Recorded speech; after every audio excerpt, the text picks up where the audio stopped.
ये मामला राजस्व न्यायालय में घोर अनियमितताओं के विषय में चल रहा है। ये आज सारे जनपद नैनीताल के जितने भी न्यायालय हैं वहाँ कार्य बहिष्कार चल रहा है हमारा। यहाँ पे बाहरी व्यक्तियों की दखलंदाजी बहुत ज़्यादा है। 143 से संबंधित मुकदमे हैं, 176 से संबंधित मुकदमे हैं। कई मुकदमों में बिना वकालतनामों के ही उपस्थित हो जा रहे हैं, तो जो उचित नहीं है। और यहाँ पे कोई नकल विभाग की उचित व्यवस्था नहीं है, नकल समय पे प्राप्त नहीं हो पाती हैं। कई पत्रावलियाँ काफ़ी समय से बहस होने के बाद जजमेंट पे रखी हुई हैं, लेकिन उनमें जजमेंट नहीं हो रहा है। तो इस प्रकार की कई अनियमितताएँ हैं जिनको दूर किया जाना बहुत ज़रूरी है। और इसी स्तर पर हमारी 9 सूत्री मांगे हैं, वो अभी हम ज्ञापन सिटी मजिस्ट्रेट महोदय को देंगे। और अगर हमारी ये मांगे पूरी नहीं होती हैं तो 23 फरवरी के बाद जिले भर की जितने भी अधिवक्ता हैं उनके साथ बाहरी अन्य प्रदेश के अधिवक्ताओं को साथ लेकर प्रदेश स्तरीय आंदोलन किया जाएगा। ये अधिवक्ता कभी भी आंदोलन का रास्ता अख्तियार नहीं करता, काम करने के लिए आया, क्योंकि बातकारियों का हित प्रभावित होता है। लेकिन दिक्कत यह है कि जब न्यायालय नहीं है तो काम कहाँ होगा। और ये लगातार आप देखिए 19 तारीख से यहाँ SDM साहब यहाँ से रिलीफ हो गए, उन्हें रिलीफ नहीं किया, ट्रांसफ़र हो गया, मगर SDM कोर्ट बंद है, काम कोई हो नहीं रहा। अभी जब बात हुई तो उन्होंने कहा कि एक दूसरी SDM है रेखा कोहली जी, वो यहाँ पर आएंगी, वो भी छुट्टी पर है। तो ये क्या व्यवस्था है, ये कैसे चलेगा। और इसके अलावा अगर यहाँ पर रेगुलर कोर्टें लगती भी हैं तो मैं आपको बताता हूँ कि न्याय की कोई समय सारणी नहीं है यहाँ पे, जब मर्जी आए तब बैठ जाएँ।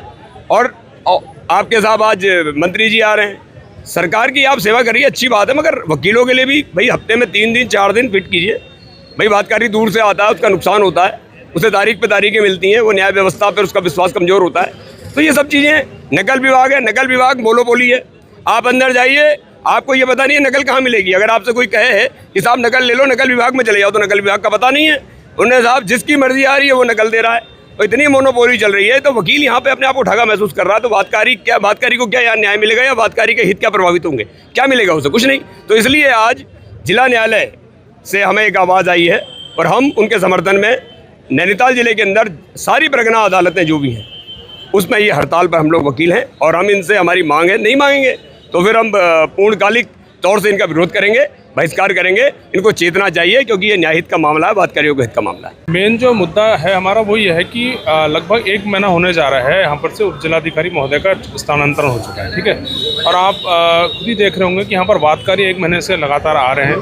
यहाँ पर वादों की सुनवाई नहीं हो पा रही है। दिन भर आप ये देखिए कि हल्द्वानी एक सेंटर है आप कुमाऊँ रीजन का, यहाँ पर आके लोग प्रॉपर्टी ले रहे हैं, घर बना रहे हैं। कई लोगों को प्रॉपर्टी का मामले में धोखा हो जाता है, यहाँ पर मुकदमे चलते हैं उस संदर्भ में।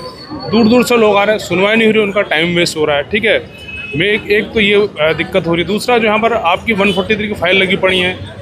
अब लोगों को जैसे बैंक में लोन लेके मकान बनाना होता है, तो उस कंडीशन में अगर 140 की फाइल आपकी साइन नहीं हो पा रही है, वो काफ़ी समय पेंडिंग पड़ी है। लोग कुछ फौजी भाई लोग हमारे छुट्टी लेकर आ रहे हैं, उनकी छुट्टियाँ ख़त्म हो जा रही हैं ऐसी, वो वापस जा रहे हैं। अब आपका एक हमारा स्पेशल मैरिज जो यहाँ पर होता है एक्ट में, आपकी शादियाँ होती हैं, जो उसका जुडिक्शन हमारे माननीय SDM साहब के पास है, वो शादियाँ यहाँ पर नहीं हो रही। कई हम पिछले 1 महीने से कई लोग यहाँ पर इस जो आपका हल्द्वानी जुडिक्शन है वो वापस जा चुके हैं, कि शादी नहीं हो पा रही है। एक केस तो हमारे पास आया था कि उनको शादी के तत्काल बाद अब्रॉड जाना था, हस्बैंड बाहर जॉब करते थे, उनका बेचारों का पूरा प्रोग्राम कैंसिल हो चुका। तो मेरा मानना यह है कि इसमें त्वरित कार्रवाई करते हुए शासन स्तर से यहाँ पर उप जिलाधिकारी महोदय की नियुक्ति करी जाए, ताकि वादकारियों को और आम जनमानस को जो दिक्कत हो रही है वो अपने आप उसका समाधान।